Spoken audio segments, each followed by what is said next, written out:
There is one thing every single human being on this planet has in common. No matter who you are, where you live, what you believe, you are going to die. And unlike every other animal on Earth, you know it. You have known it since you were a child, and that knowledge never leaves you. So today, we are asking the question that philosophers, scientists, and religions have wrestled with for thousands of years. Why are humans so afraid of death? Let us start with the most basic answer. Fear of death is biological. It is literally built into your DNA. Every living creature has a survival instinct, a deep biological drive to stay alive. But humans take this much further than any other animal, because humans do not just react to immediate danger like other animals do. We think about the future, and thinking about the future means thinking about the end of it. Psychologists call this mortality salience, the awareness that you will die. And research shows that this awareness shapes almost everything about how humans behave. The choices you make, the relationships you build, the things you chase, the beliefs you hold, all of it is quietly shaped by the fact that you know your time is limited.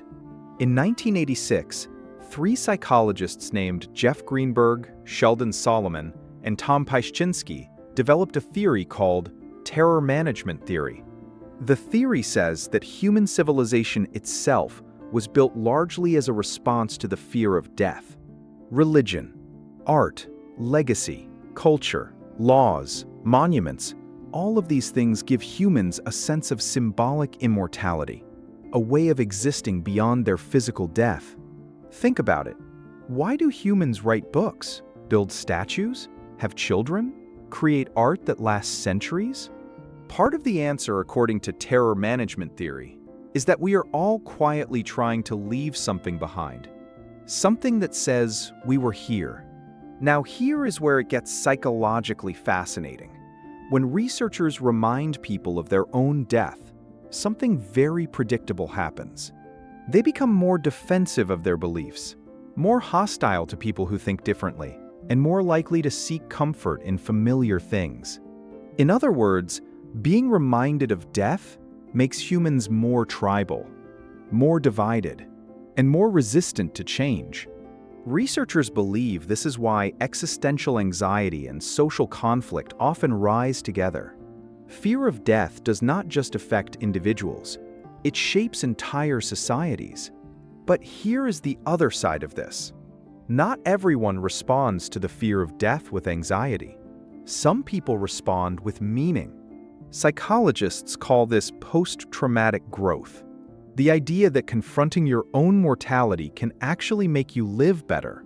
People who have had near-death experiences often report that they appreciate life more, spend more time with the people they love, stop chasing things that do not matter. The ancient Stoic philosophers understood this 2,000 years ago. They had a practice called memento mori, remember that you will die. Not as a morbid exercise, but as a tool for living fully. If you truly internalize that your time is limited, you stop wasting it. So is the fear of death a weakness?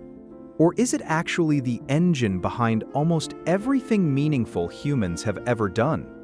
The buildings we construct, the stories we tell, the children we raise, the discoveries we make, all of it carries a quiet urgency that would not exist if we lived forever. The fear of death is not a flaw in human design.